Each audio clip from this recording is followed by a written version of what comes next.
ونسلم على رسوله الكريم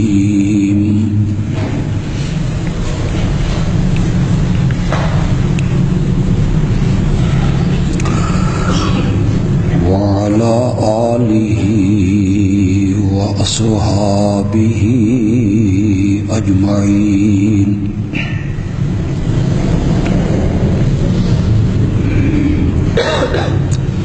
أما بعد فأعوذ بالله من الشيطان الرجيم بسم الله الرحمن الرحيم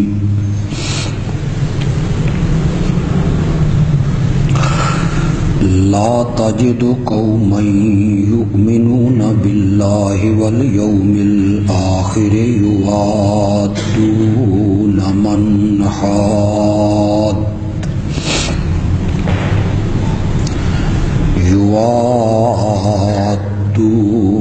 من حاد الله ورسوله ولو كانوا آباءهم أو أبناءهم أو إخوانهم أو عشيرتهم أولئك كتب في قلوبهم الإيمان وأيدهم بروح منه ويدخلهم جنات تجري من تحتها الأنهار خالدين فيها رضي الله عنهم ورضوا عنه أولئك حزب الله ألا إن حزب الله هم المفلحون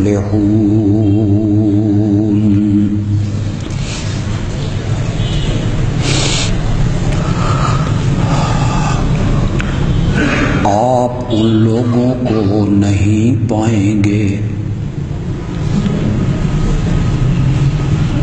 جو ایمان رکھتے ہیں اللہ پر اور قیامت کے دن پر،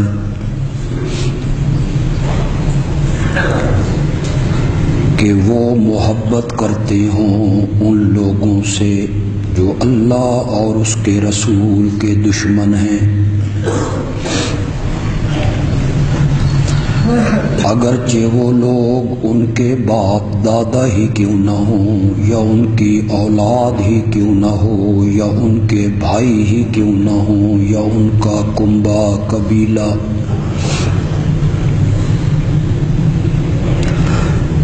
یہی لوگ ہیں ان کے دلوں میں اللہ نے ایمان اپنے ہاتھوں سے لکھ دیا اور ان کو قوت دی اپنی روح سے،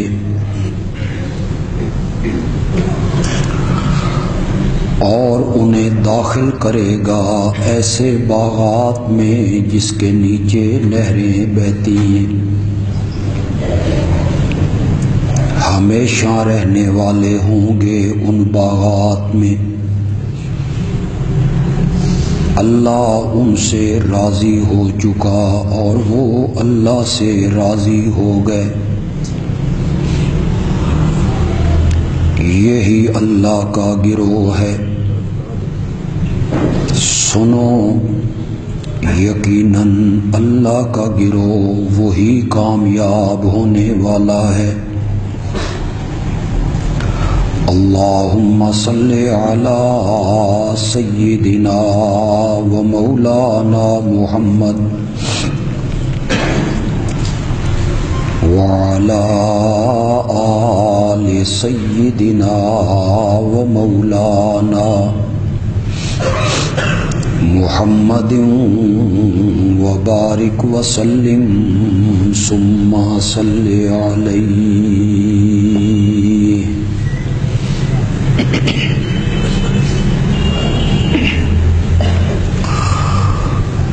پچھلے دو خطبوں میں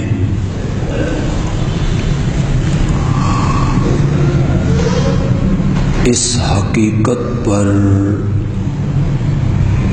روشنی ڈالی گئی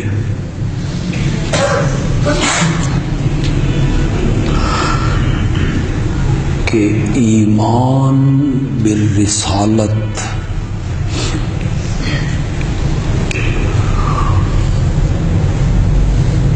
اس کا پہلا تقاضا اور مطالبہ یہ ہے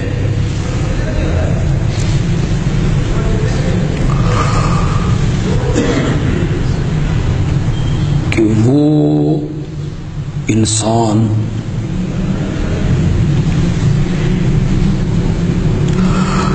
کائنات کی ہر چیز سے بڑھ کے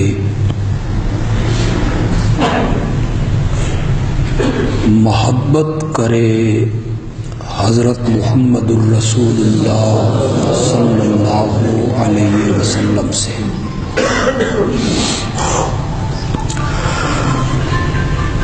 قرآن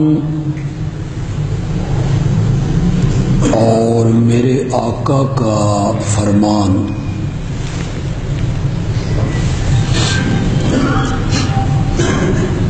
اس آدمی کو مومن ماننے کے لیے تیار نہیں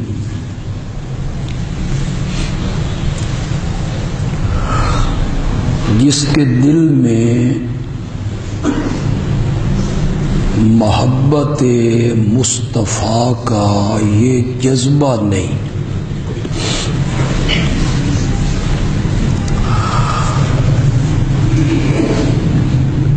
صحابہ کی جماعت نے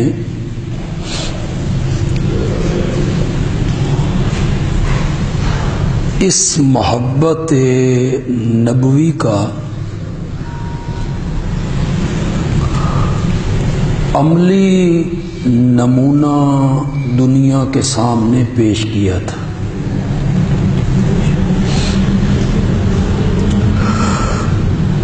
مکے کی گلیاں، مکے کے چوراہے، عکاظ کے بازار،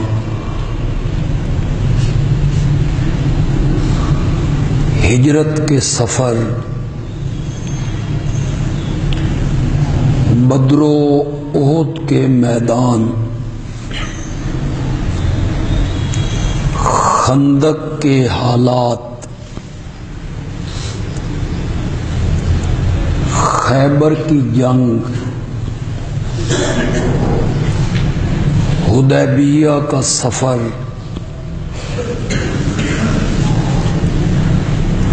یہ ساری چیزیں اس بات پہ شاہد اور گواہ ہیں کہ یاران مصطفیٰ نے اپنے آقا کی عزت و ناموس اور محبت کے لیے سب کچھ قربان کر دیا۔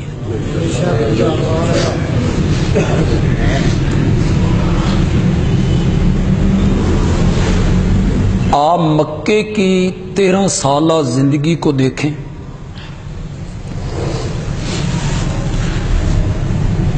دونوں پارٹیوں کے درمیان لڑائی ہے، عداوت ہے، دشمنی ہے،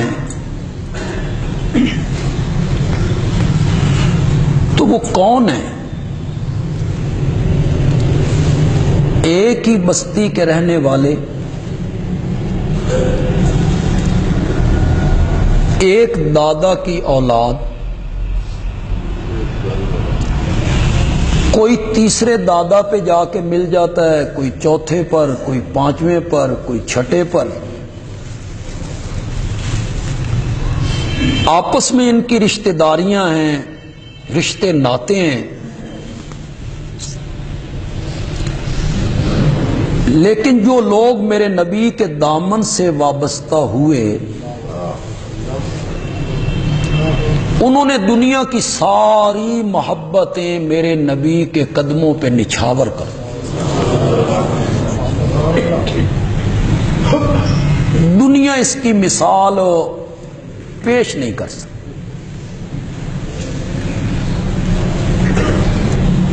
حدیبیہ میں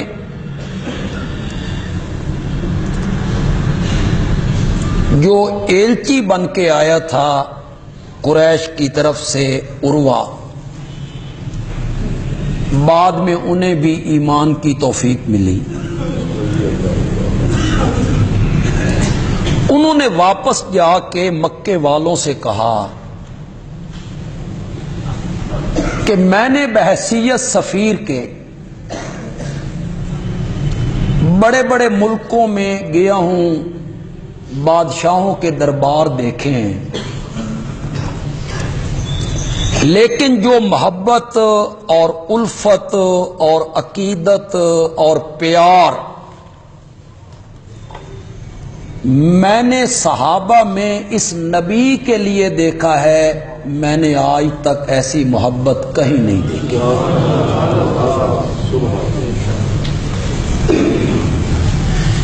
تج دیے، ہر چیز کو تج دیے، بیوی، بچے، مال، دکانیں، کاروبار، عملی نمونہ پیش کیا۔ عملی بدر میں عملی نمونہ پیش کیا۔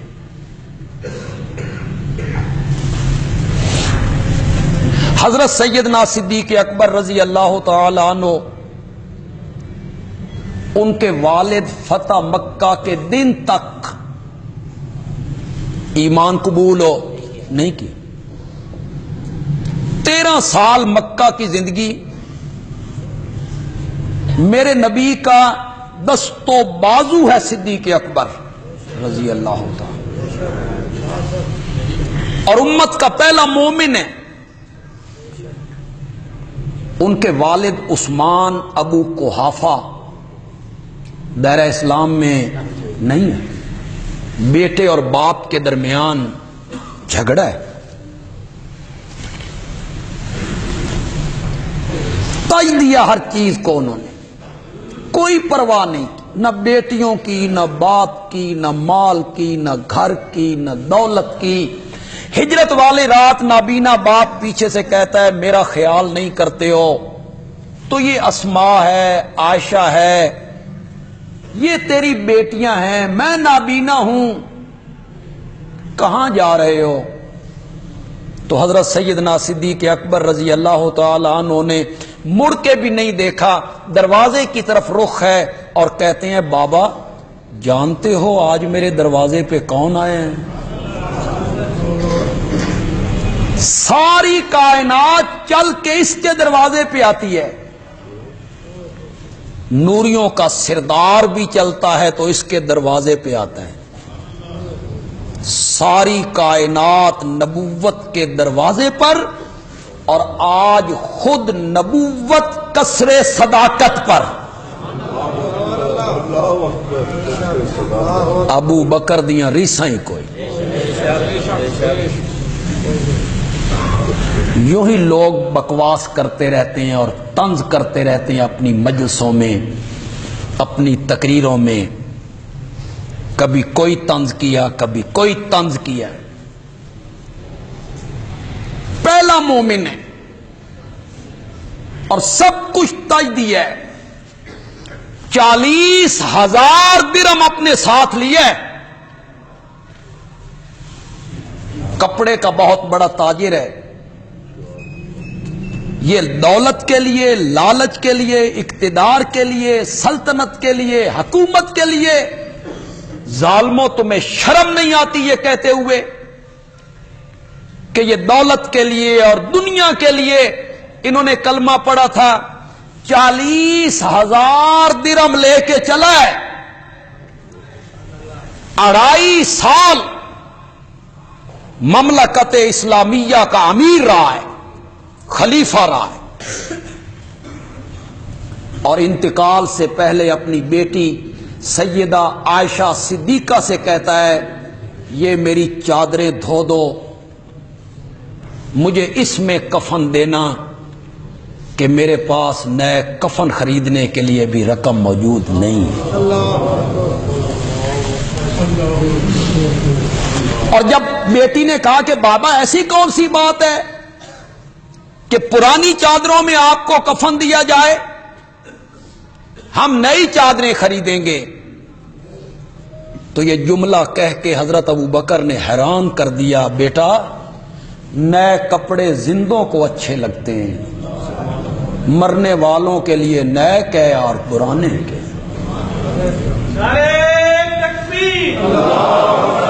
مصطفیٰ کا ہم سفر سب کچھ تجدید.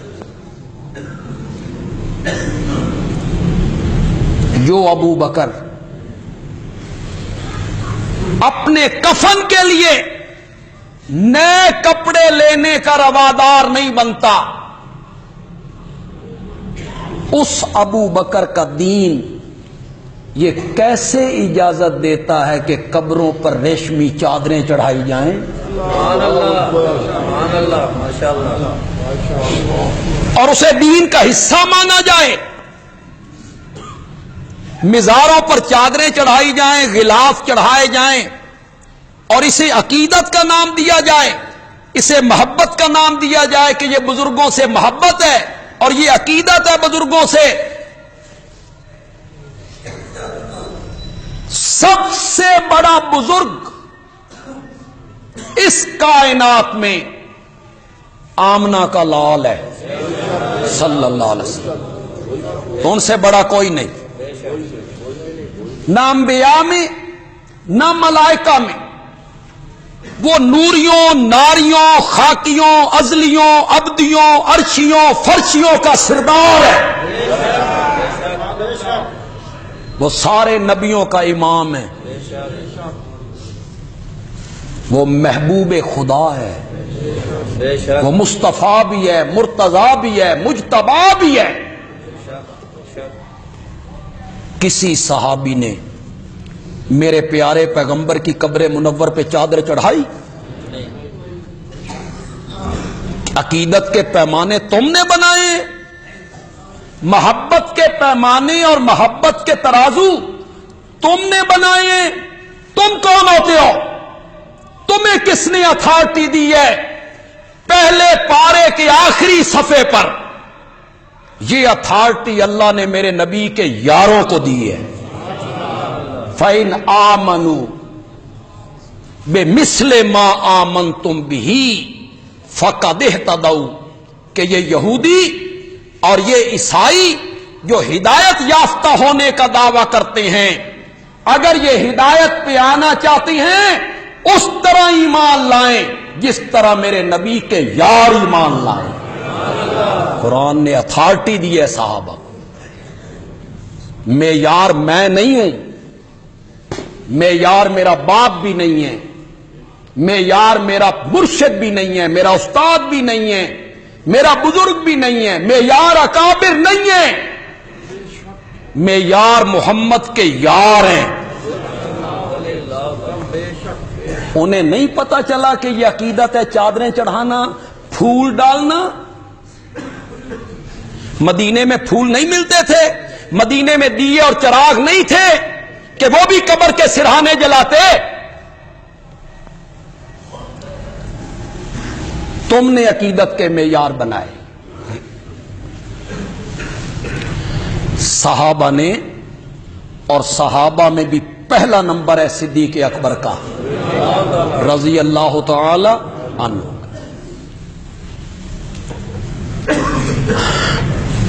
مجھے حیرانگی ہوتی ہے خدا کی قسم جب لوگ محفلوں میں، مجلسوں میں امت کے اس پہلے مومن کو تنقید کا نشانہ بناتے،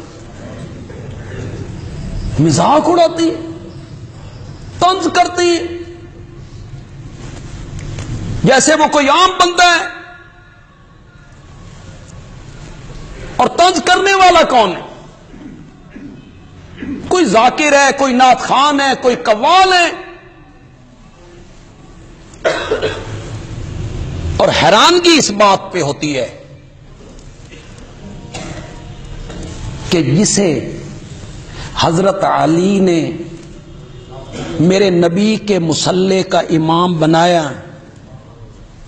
ہاتھ پر بیعت کی. کیوں کی بھائی؟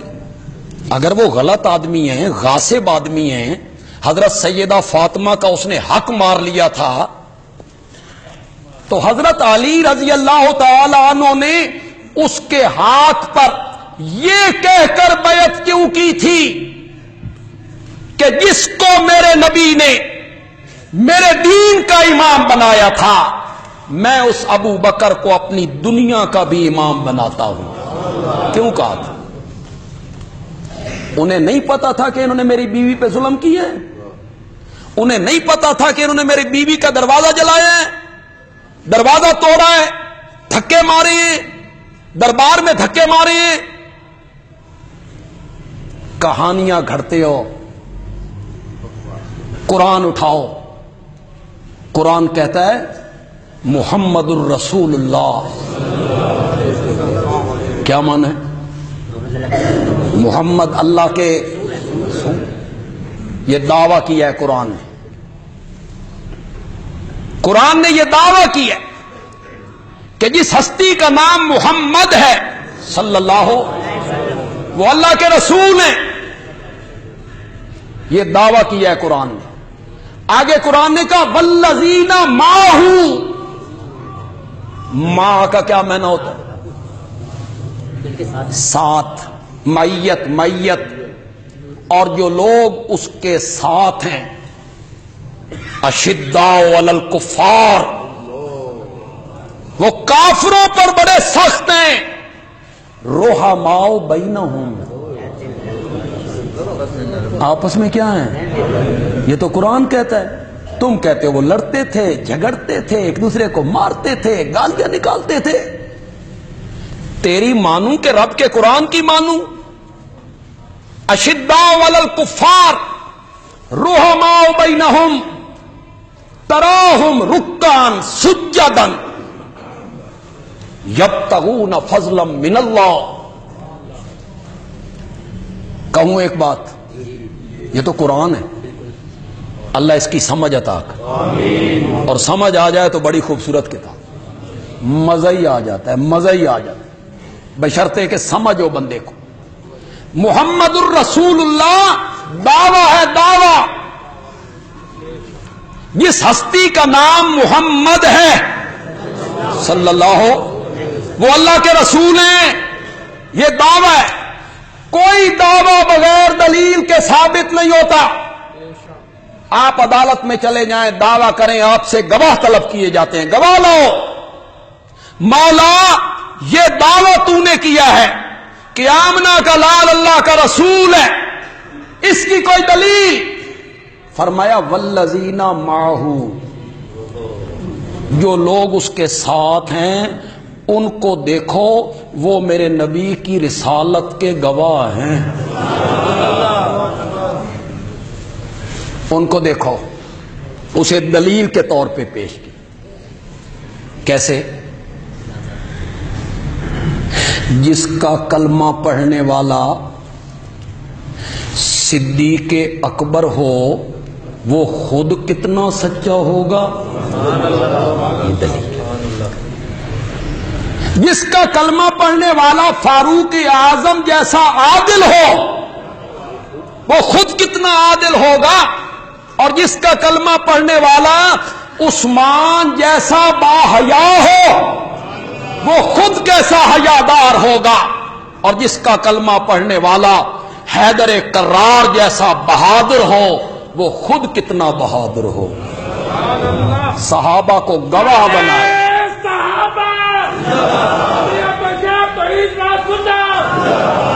صحابہ معیار ہیں عقیدت کے، محبت کے. وہ معیار ہیں، میں معیار نہیں ہوں. میں عقیدت کے خود پیمانے بناتا رہتا ہوں. میں کہتا ہوں جو انگیٹھے چومنے عقیدت ہے. میں کہتا ہوں جو میلاد النبی کا جلوس نکالنا عقیدت ہے، محبت ہے. بس یہی محبت ہے. کہ میلاد 12 ربیع الاول کے دن میلاد النبی کا جلوس نکالو، جھنڈیاں لگاؤ، کمکمے جلاؤ، لائٹنگ کرو، مصنوعی پہاڑیاں بناؤ، ناچو کودو تھرکو، وہ کہتے ہیں یہ محبت ہے. جس کو محبت نہیں وہ میلاد نہیں مناتے. تو پھر یہ تو تم بھی مانتے ہو کہ 7 صدیوں تک مجلس میلاد کا بھی دنیا میں نام نہیں تھا. جلوس کا ذکر نہیں کر رہا ہوں، کس کا ذکر کر رہا ہوں؟ جلوس کا نہیں، جشن کا نہیں، مجلس میلاد 7ویں صدی میں عراق کا ایک بادشاہ مظفر الدین جو بد کردار تھا، اس نے اپنی بد کرداری پہ پردہ ڈالنے کے لیے اور مسلمانوں کو تو مذہبی طور پہ خوش کرنے کے لیے مجلس میلاد کا انعقاد کیا. کس نے؟ کسی امام نے؟ بولتے کیوں نہیں ہو؟ کسی مفسر نے؟ کسی تابعی نے؟ کسی صحابی نے؟ تبع تابعین نے؟ شیخ عبد القادر جیلانی نے؟ بایزید بستامی نے؟ ایک بادشاہ نے اس کو ایجاد کیا. اور سن 1933 میں لاہور کے اندر میلاد النبی کا پہلا جلوس نکالا گیا. 1933. آج سے کتنے سال پہلے؟ 75 سال پہلے. 75 ہی بنے نا؟ 85 سال پہلے. اس بانی کا نام تھا عنایت اللہ. اب مجھے یاد نہیں کہ کس اخبار میں نے پڑھا تھا کہ یہ عنایت اللہ جب مرا ہے، جنگ یا مشرق یا کوئی اخبار تھی، وہاں لکھا ہوا آیا تھا کہ یہ میلاد النبی کے جلوس کا بانی تھا، اور اس کے مکان کے ٹائٹل پہ بھی یہ لکھا ہوا. یہ کب نکلا؟ 1933. اس بڑی مدت، یہ تو مجھے بھی یاد ہے، مجھے وہ جگہ بھی یاد ہے، مجھے وہ کھمبا بھی یاد ہے. وہ ٹیلی فون کا ایک کھمبا تھا، اس پر ایک اشتہار لگا ہوا تھا. میں دوسری یا تیسری جماعت میں پڑھتا ہوں گا، اس پہ لکھا ہوا تھا 12 وفات. کیا اس مہینے کا نام ہمارے دیہاتوں میں کیا تھا؟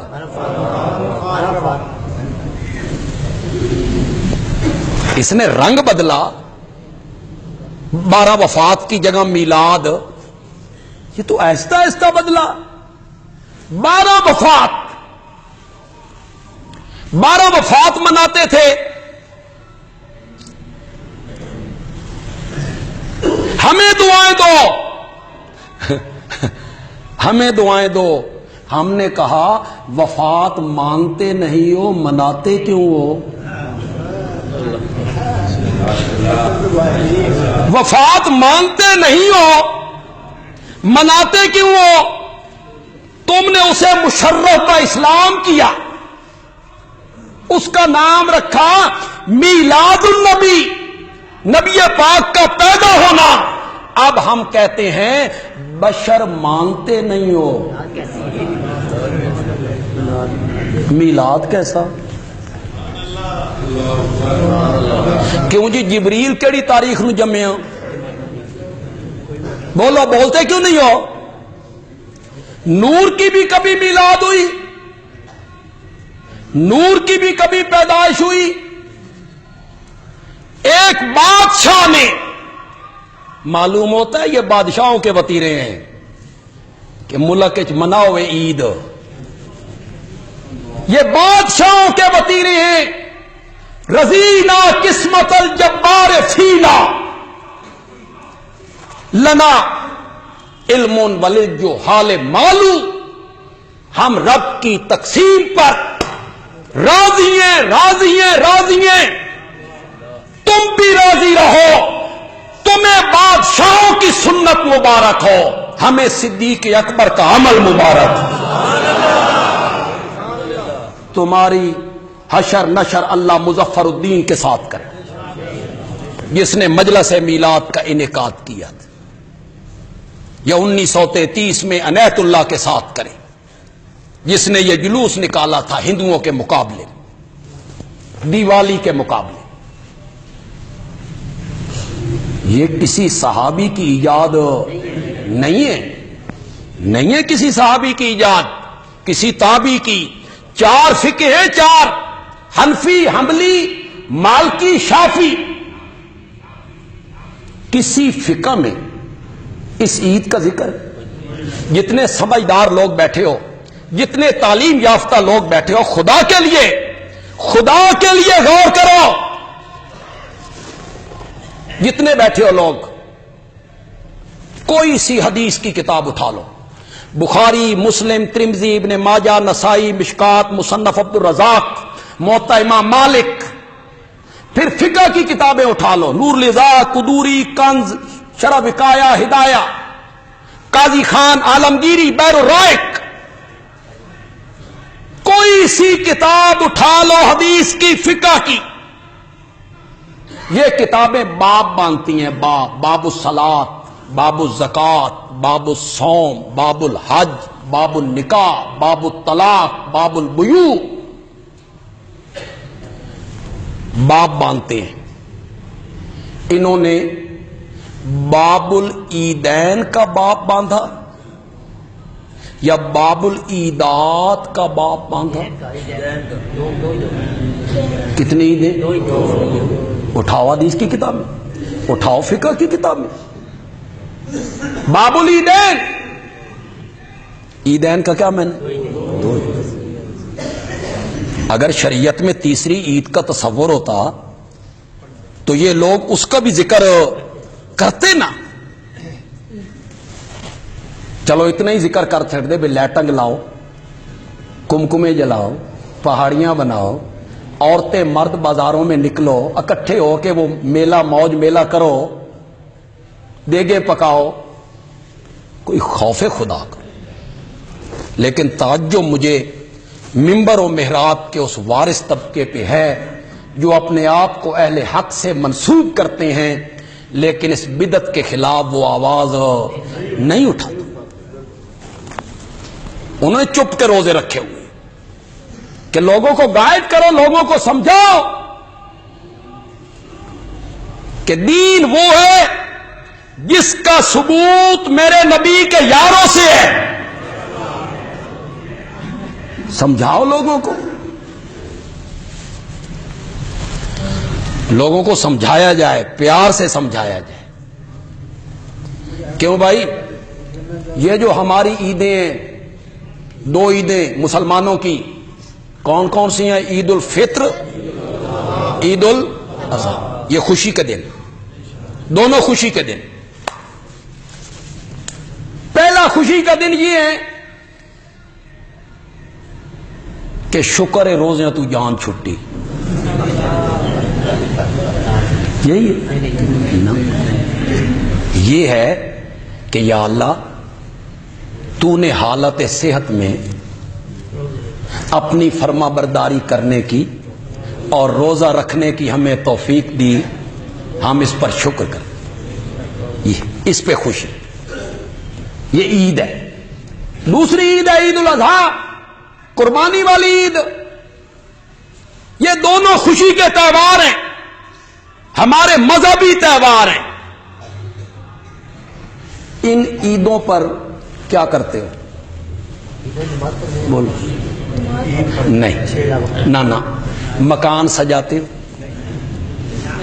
پہاڑی بناتے ہو، جھنڈیاں لگاتے ہو، کوئی خوف خدا کرو۔ کیا کرتے ہو عید پر؟ کہ رات کو باہر نکلنا ہے، مرد و عورت نے مخلوط اجتماع کرنا ہے، بازار سجانے ہیں، پہاڑیاں بنانی ہیں، جھنڈیاں لگانی ہے، لائٹنگ کرنی ہے، بازاروں میں جھنڈیاں لگا دینی ہے، مارکیٹیں سجا دینی ہے۔ یہی کرتے ہو؟ بولو روزے والی عید یہی کرتے ہو؟ مولا میری عید ہے، میرا مذہبی تہوار ہے، خوشی کا دن ہے، بتاؤ میں خوشی کیسے مناؤں؟ اللہ نے فرمایا پہلے تو 5 مرتبہ میرے دربار میں آتا تھا، اج تیری عید دا دن نے، اج 6 ویری آ کے دیکھا۔ یہ ہے عید، یہ ہے شریعت۔ پہلے 5 مرتبہ آتا تھا، آج 6 مرتبہ۔ یہ حقیقی عید ہے مسلمانوں کی۔ گھروں نکلتے مسیح جا، اگلی گل سمجھ جاؤ یار، بازار چو نکلتے مسیح جا، منڈی چو نکل مسیح جا، مارکیٹ چو نکل مسیح جا۔ یہ بڑی عجیب عید ہے، مسیح چو نکل۔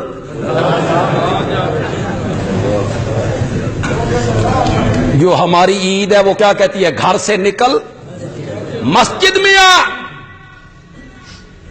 مالا کوئی ناچتے ہوئے، گاتے ہوئے، اچھلتے ہوئے، کودتے ہوئے، تھرکتے ہوئے، نغمے گاتے ہوئے، گانے گاتے ہوئے جاؤں؟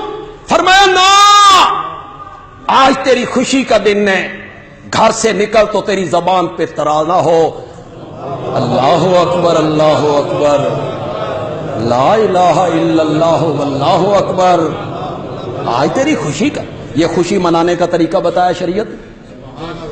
کوئی ہم مادر پدر آزاد ہیں؟ شریعت نے ہمیں کہا جنہیں مرضی خوشی مناؤ، تم آزاد ہو؟ نہیں، ہم پابند ہیں شریعت کے، خوشی اور غمی منانے میں۔ اور پھر مزے کی بات ہے، اہل علم لوگ میری بات کو سنیں، بہت لطف اٹھائیں گے۔ اللہ نے فرمایا آج تیری خوشی کا دن ہے، تیرا مذہبی تہوار ہے، عید کا دن ہے۔ پہلے میں تجھے بلایا کرتا تھا، حی علی الصلاۃ، حی علی الصلاۃ، آج میں تین بلانا بھی کوئی نہیں، بن بلائے آ جا۔ اذان ہی ختم کر دی۔ تیری خوشی کا دن ہے، میرے بلائے بغیر آ جا۔ تو خوشی منانے کا طریقہ شریعت نے نہیں بتایا، یہی طریقہ ہے جس طرح تم منا رہے ہو۔ جو کام، جو عمل میرے پیارے پیغمبر کی سنت سے ثابت نہیں، اور جو کام صحابہ کی جماعت نے نہیں کیا، آج اس کام کو دین سمجھ کے کرنا فرقہ واریت ہے۔ یہ ہے فرقہ واریت۔ اور دین کیا ہے؟ دین وہ ہے جو قرآن نے بیان کیا ہے، دین وہ ہے جو میرے نبی نے بیان کیا ہے، دین وہ ہے جس پر صحابہ نے عمل کر کے دکھایا۔ حکومت کو چاہیے کہ وہ فرقہ واریت نہ پھیلائے۔ اس ملک کے کروڑوں دیوبندی اور اس ملک کے کروڑوں دیوبندی اور اہل حدیث عید میلاد النبی کے قائل نہیں ہیں، پھر حکومتی سطح پہ کیوں؟ کیا دیوبندی اور اہل حدیث عوام ٹیکس نہیں دیتے؟ ہمارے ٹیکسوں کی رقم سے ایک ایسا کام آپ کروا رہے ہیں جس کے ہم قائل نہیں ہیں، ہم اس کے قائل نہیں۔ میں تاجروں سے بھی کہوں گا، آگے ماننا نہ ماننا آپ کا اپنا فعل ہے۔ یہ میلاد النبی کے نام پہ جو بھکاری ہیں، کشکول اٹھا کے آپ کے پاس آتے ہیں کہ ہم نے جھنڈیاں لگانی ہیں، جھنڈے لگانے ہیں، لائٹنگ کرنی ہے، حصہ ڈالو۔ کوئی حصہ نہیں ڈال، نہیں ڈال، ڈالنا بھی نہیں، اور احساس کمتری کی چادر اتار دو۔ واضح طور پہ کہنا ہے ہم اس کے قائل نہیں ہیں، ہم اس کے قائل نہیں ہیں، ہمارے مسلک میں یہ جائز نہیں ہے، ہم نہیں رقم دیں گے۔ جرأت کا مظاہرہ کریں، رقم آپ کی، پیسے آپ کے، جشن ان کا، جبکہ آپ اس کے قائل نہیں ہیں۔ دلیل ہے کون؟ وہ ایک بابا ہے، وہ ٹی وی پہ بیٹھا ہوتا ہے، اگر آپ کو کبھی لطیفے سننے کا شوق ہو تو وہ چینل کھولو، اتنے لطیفے ہی لطیفے، وہ آپ کو کھیرا چھیلنے کے طریقے بتا، کھیرا دین سارا کھیرے چ آ گیا ہو تو اس کو چھیلنا کس طرح ہے کھیرے کو۔ اس بابا سے کسی نے سوال کیا کہ آپ میلاد النبی کا جلوس نکالتے ہیں، یہ صحابہ نے نکالا تھا، صحابہ نے یہ کام کیا تھا؟ تو بابا جواب میں کہتا ہے اچھا جڑا کام صحابہ نہ کیتا ہوئے وہ نہیں کرنا چاہیے، اے صحابہ بریانی کھاندے ہوندے سن؟ واہ جی واہ، اے نا دلیل، کیا بات ہے، علم اس کا نام۔ صحابہ بریانی کھاتے تھے، صحابہ موٹر سائیکلوں پہ چڑھتے تھے۔ بابا جی ہم بریانی دین سمجھ کے نہیں کھاتے، مجبوری ہے، مجبوری، بھوک لگتی ہے، اس بھوک کو مٹانے کے لیے بریانی کھاتے ہیں۔ میں منبر پر دونوں ہاتھ کھڑے کر کے کہتا ہوں ہم بریانی دین سمجھ کے نہیں کھاتے، مجبوری ہے۔ تم ہی کسی دڑے ممبر تے بہ کے آکھ اساں میلاد دا جلوس دین سمجھ کے نہیں کٹ دے، ساڈی مجبوری ہے۔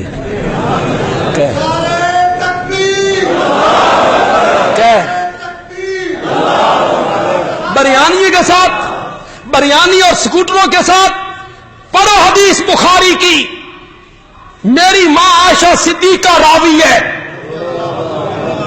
قال النبی صلی اللہ علیہ وسلم من احدث فی امرنا اے فی دیننا، جس نے کوئی نیا کام کیا، فی دیننا، جی بریانی نہیں، لوگوں کو پاگل بناتے ہو۔ صحابہ بریانی کھاتے تھے، صحابہ سفر کرتے تھے موٹر سائیکلوں پر۔ من احدث فی امرنا ھذا ما لیس منہ، جس نے ہمارے دین میں کوئی نئی چیز نکالی جو اس دین میں نہیں ہے، فہو رد،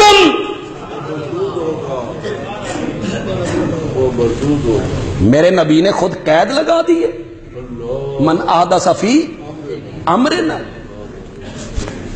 یہ سارے ڈھکوسلے بناتے ہو کہ تم بھی یہ کام کرتے ہو، یہ کام کرتے ہو، یہ کام کرتے ہو، اور کبھی کبھی ہمیں آپ کو بھی ٹاکرے ہوتے رہتے ہوں گے، تو آپ جب منع کرتے ہیں کہ یہ کام نہ کرو، اس کی کوئی دلیل دو، تو کہتے ہیں کرن دی دلیل تو ساڈے کول کوئی نہیں، نہ کرن دی تساں دو۔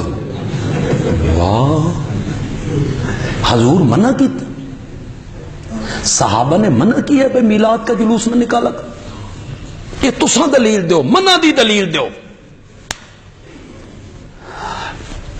گجرانوالہ میں ایک دفعہ جب ثبوت مانگا گیا تو انہوں نے ایک پمفلٹ لکھا اور اس میں لکھا کہ صحابہ جلوس اس واسطے نہیں کٹتے سن، انہاں کول وقت نہیں سی، انہاں کول مصروف زیادہ سن، انہاں کول وقت کوئی نہیں۔ میں آکھیا اتنا وقت بھی کوئی نہیں، بے ساڈے کول تے وقت کوئی نہیں، نکمیوں تسی کر لیا کرو۔ اتنا وقت بھی نہیں تھا ان کے پاس کہ وہ تمہیں کہتے کہ تمہیں اور کوئی کام نہیں تو یہ کام کرتے رہو تم۔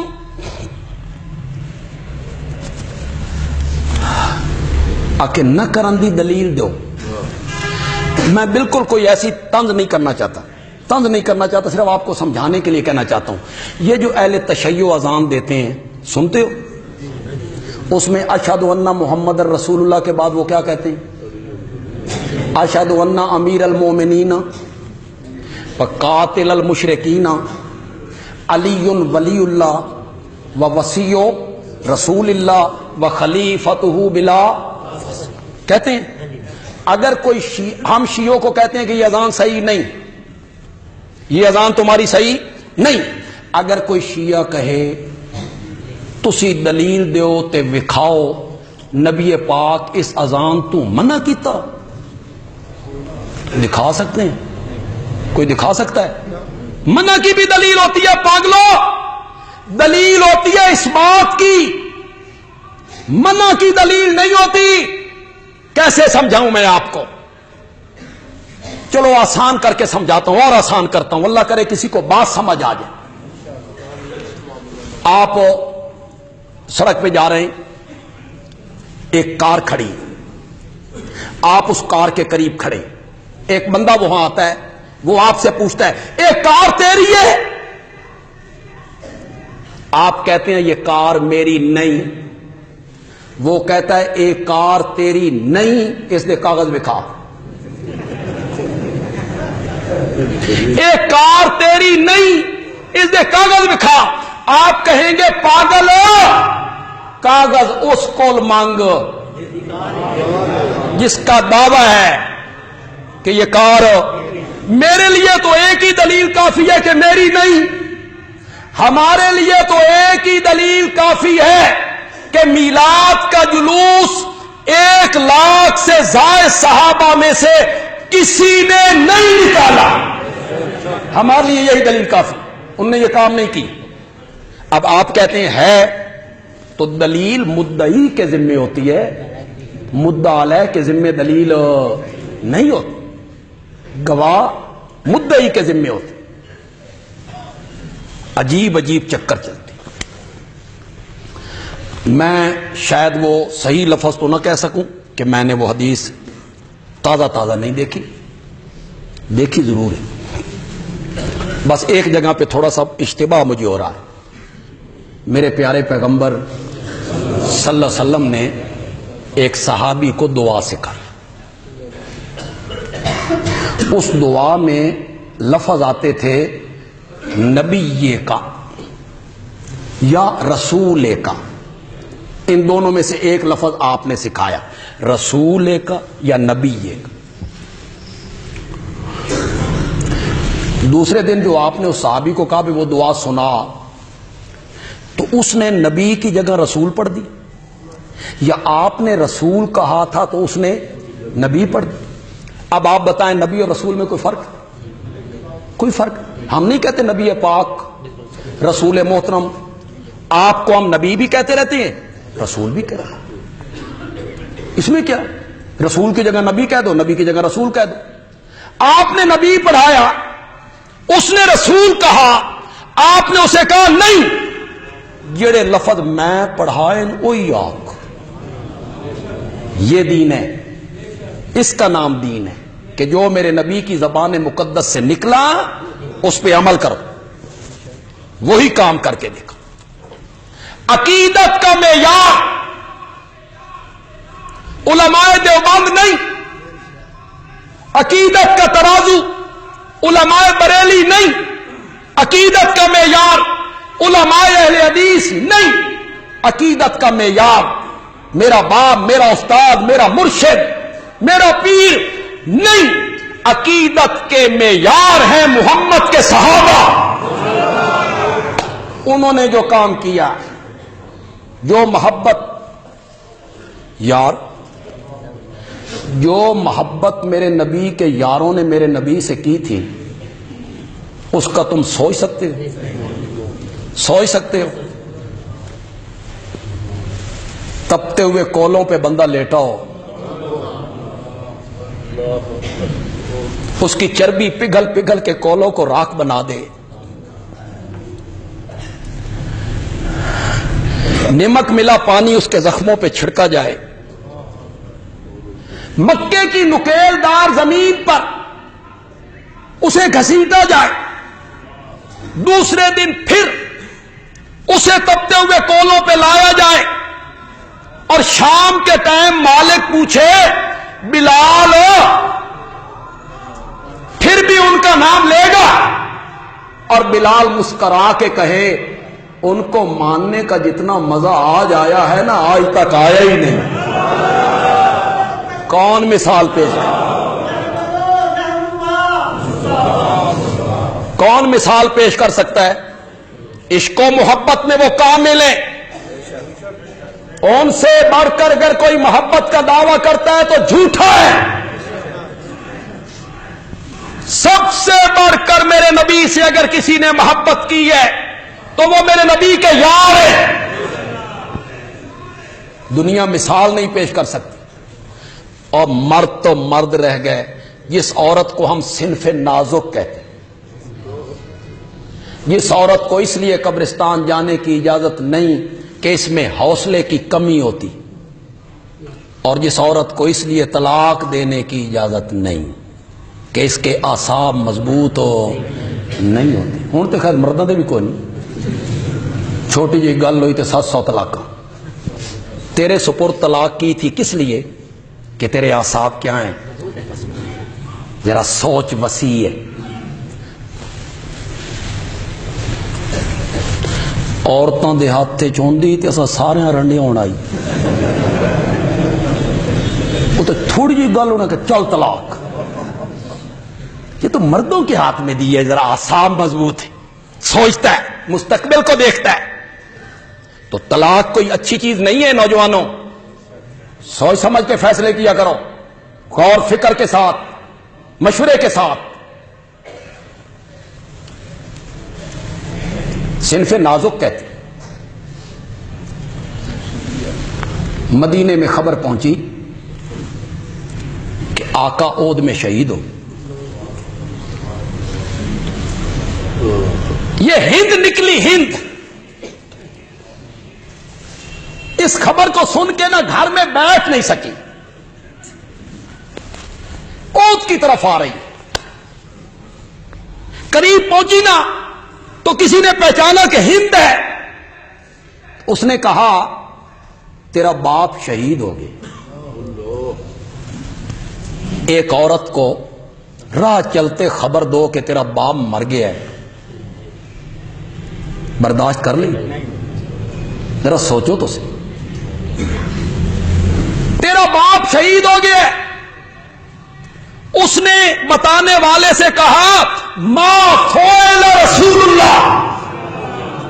مجھے باپ کی شہادت کی خبر دینے والے مجھے بتا اللہ کے نبی کا کیا ہے. یہ کوئی محبت پیش کر سکتا ہے عورت ہو کے؟ دوسری طرف سے آواز آئی یہ لاشا دیکھ رہی ہو، یہ تیرے بھائی کا ہے. اس نے توجہ بھی نہیں کی. کہتی ہے ما فعل برسول اللہ. بھائی کے لاشے کو بعد میں دیکھوں گی، پہلے یہ بتا میرے نبی کا کیا حال. اس کے ذہن میں تھا نا کہ شہید ہو گئے، خبر پہنچی تھی. کچھ آگے بڑھی تو کہنے والے نے کہا تیرا شوہر بھی شہید ہو گیا.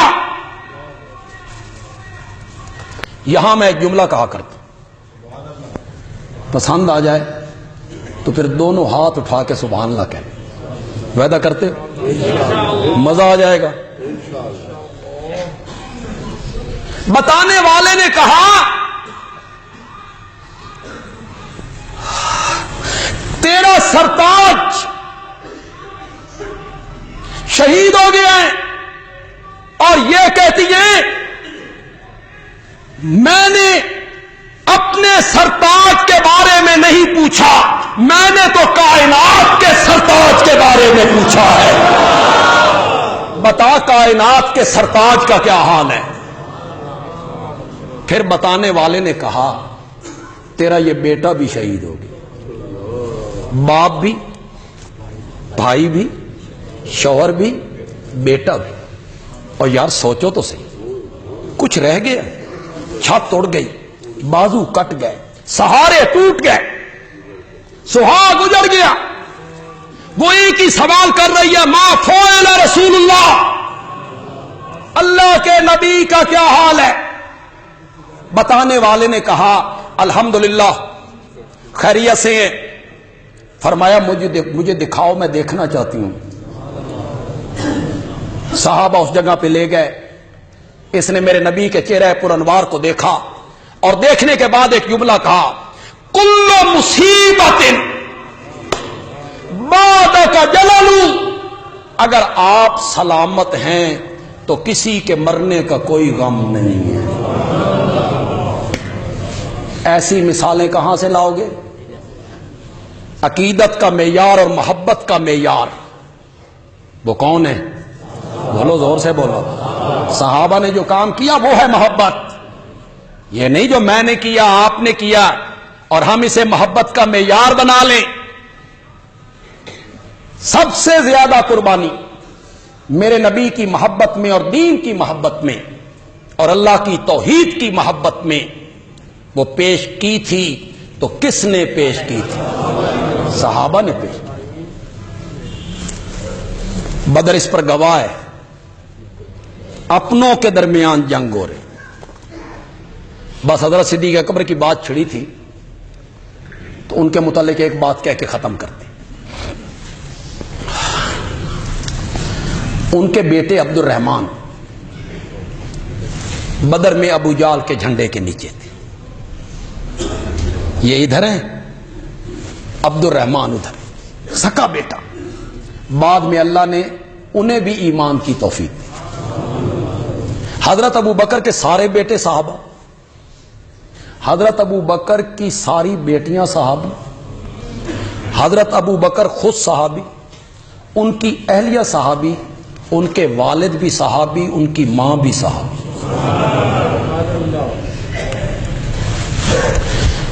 بعد میں یوں ہی بیٹھے تھے نا تو بدر کی باتیں چل نکلی، بدر میں یوں ہوا، یوں ہوا، یوں ہوا، یوں ہوا۔ عبد الرحمان کہنے لگے، بدر کے میدان میں میرے بابا میری تلوار کی زد میں آئے،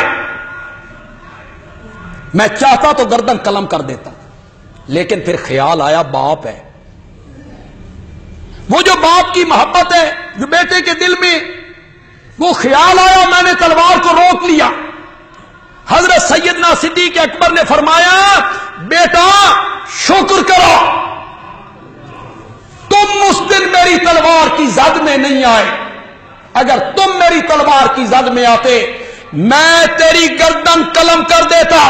اس دن تو میرا بیٹا نہیں تھا، میرے بیٹے وہ تھے جو محمد کے جھنڈے کے نیچے آئے تھے۔ سب چیز تج دی تھی میرے نبی کے یاروں نے محبت رسول پر۔ خیر یہ مضمون تو چلتا رہے گا، ابھی تو میں نے محبت کا معیار بتانا ہے آگے، اور میں نے یہ بھی بتانا ہے کہ آپ سے سب سے زیادہ محبت کیوں کی جائے، محبت کے اسباب کیا ہیں یہ بھی میں نے بتانا ہے، شرائط بھی میں نے بتانی ہے، اور محبت تولنے کا ترازو بھی میں نے بتانا، کہاں تلے گی محبت۔ بھئی جتھے پتہ لگے بھئی بریلویاں نو مان محبت ہے تے دیوبندیاں نو تولا سارا ہے بیچارے، وہ میں بتاؤں گا ترازو، اس پر تلے گی محبت، ہر بندے کی محبت تل جائے گی، ہر بندہ اپنے اپنے دل میں سوچے گا کہ مجھے نبی پاک سے کتنی محبت ہے، میں آپ کو وہ ترازو دے دوں انشاءاللہ، محبت کا جو ترازو ہے اور میزان ہے۔ یہ نالین یہ سب یوں ہی ہیں، یہ بس عقیدت ہم نے بنائی ہے۔ آپ جتنے لوگ بیٹھے ہیں خدا کے لیے بتاؤ، خدا کے لیے بتاؤ، جب نبی پاک صلی اللہ علیہ وسلم زندہ تھے اور آپ کے اصلی نالین تھے جو آپ اپنے پاؤں مبارک میں پہنتے تھے، کسی صحابی نے وہ نالین اٹھا کے سر پہ رکھ لی ہوں، یہاں رکھ لی ہوں، اصلی تو محبت کا معیار تم ہو یا صحابہ ہے؟ تو یہ سب انہوں نے بنائی ہیں باتیں۔ افسوس اس بات پہ ہے کہ لوگ علامہ اقبال اور محمد علی جناح کی طرح آپ کو بھی ایک دن یاد کر لیتے ہیں اور ان کی شان کو کم کر دیتے ہیں، جس شان کا تقاضا یہ ہے کہ زندگی کا کوئی لمحہ ان کی یاد کے بغیر نہ گزرا جائے۔ بالکل بات اسی طرح ہے کہ نبی پاک ایک دن میں یا ایک مہینے میں محدود نہیں ہے. آپ کے آنے سے ایک دن مبارک نہیں ہوا تھا، پوری کائنات مبارک ہو گئی، پورا زمانہ مبارک ہو گیا تھا. اصلاح عوام الناس کے لیے نبی کریم نے جہالت و گمراہی کے اندھیرے کو اپنے رب کے کلام اور اپنے اسوہ حسنہ سے ختم فرمایا. خاندانی غرور و تکبر اس بات سے ختم فرمایا، کسی گورے کو کالے پر، کسی کالے کو گورے پر، کسی عربی کو اجمی پر، کسی اجمی کو عربی پر کوئی برتری حاصل نہیں ہے سوائے تقویٰ کے. آج ہم آپ کی رسالت کا اقرار بھی کرتے ہیں اور اپنے خاندانی حسب و نسب پر غرور و تکبر کرتے ہوئے کمزوروں کے حقوق غصب کرتے ہیں، دوسروں کو حقیر، کم ذات، گھٹیا سمجھتے ہیں. کیا ہم ایسا کرتے ہیں تو نبی پاک کی پیروی تو نہیں کرتے، زمانہ جاہلیت کے کفار کی پیروی کرتے ہیں اور نبی پاک کے پیغام کو پس پش ڈال دیتے ہیں. اللہ تعالی ہمیں نبی پاک کے احکام پہ عمل کرنے کی اللہ توفیق عطا فرمائے.